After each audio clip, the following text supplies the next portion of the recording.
Nestrpno pričakovanje otrok zadnje priprave zlobnih parkeljnov in že smo ogledali Miklavža s spremstvom. Čeprav je Miklavževo spremstvo dodobra prestrašilo kar nekaj malčkov,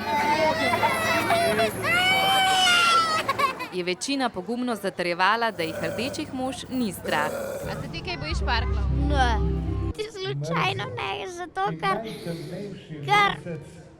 oni so že prijazni.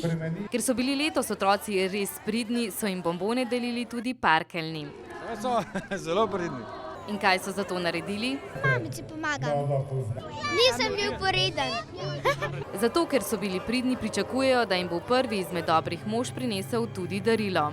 Bombone pa Edix.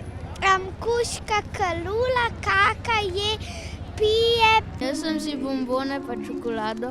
Medvedka za spanje pa pando.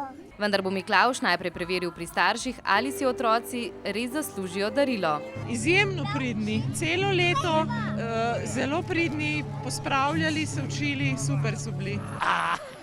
No, če tudi vi niste bili pridni, se vam lahko zgodi, da vas odnesejo parklji.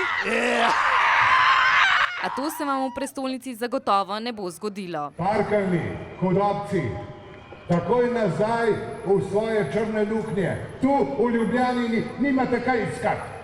Vsi tisti, ki niste bili pridni in vas Miklavž ne bo obdaril, imate še 2 popravna izpita. Že čez dobrih 14 dni nas bo obiskal Božiček in za njim še Dedek Mraz.